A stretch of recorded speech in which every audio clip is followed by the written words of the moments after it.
country is a continuation of political blackmail to get into government.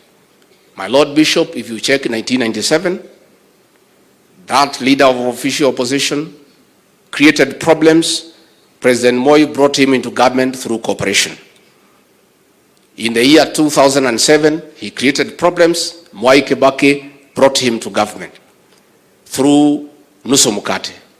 In the year 2017, he created problems, and President Uhuru Kenyatta brought him through the handshake that destabilized the Jubilee government. So what is happening today is in script. Blackmail is a crime in our penal code. So bishops, with respect, when you ask the president to sit down with a blackmailer, you are asking the president of Kenya to commit a crime.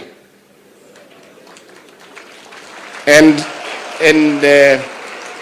it is good to be truthful because you are men of God.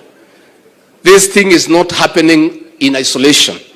It is a script that has happened after every 5 years.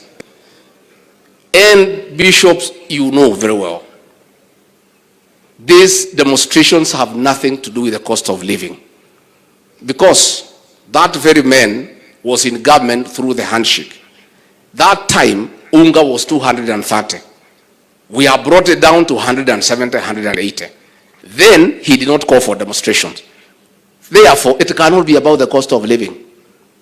It is just being consistent to use blackmail, to use violence, to force the president to accede part of government.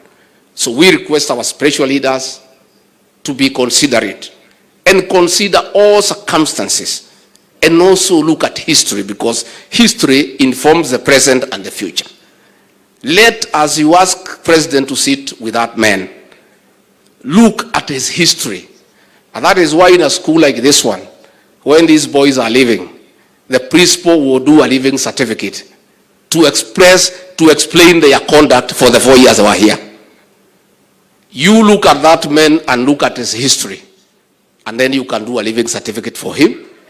And you can assure as December 25 is Christmas, all the paragraphs will have something to do with violence and blackmail. So please let us not push our president to commit a crime. Unless we have made our laws to remove blackmail as a crime in the penal code, we'll be asking the president to engage in crime and to sit with the criminals. And that is why, Your Excellency, we want to thank you for living up to your oath of office to protect life and property. Najua rais huyu wetu, because he is magnanimous, even after beating them, wakiwa na uhuru na kila kitu, wagali wanamdharau, wanafikiria ati wataleta fujo. Najua hapa kikwetu Kikuyuni iko wimbo inaimbwa inasema, ile mtu ambaye humjui unaweza ita yeye kama mtu. So for what has happened in the last 3 days, you know who is this man. So tuheshimiane kwa sababu heshima ni ya maana. Kila mtu afanye kazi yake. Wale wamepewa kazi ya kuuliza maswali waulize.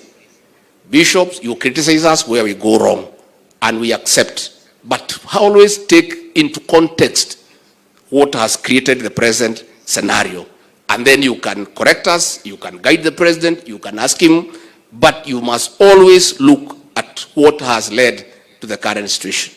Vijana mpo? Si nimeona Ndindi ametoa 500,000. Mnataka niongeze kitu? Mnataka niongeze nini? Yeah?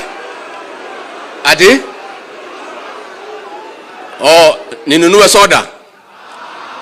Mnapenda soda? Mnataka ile maneno mengine?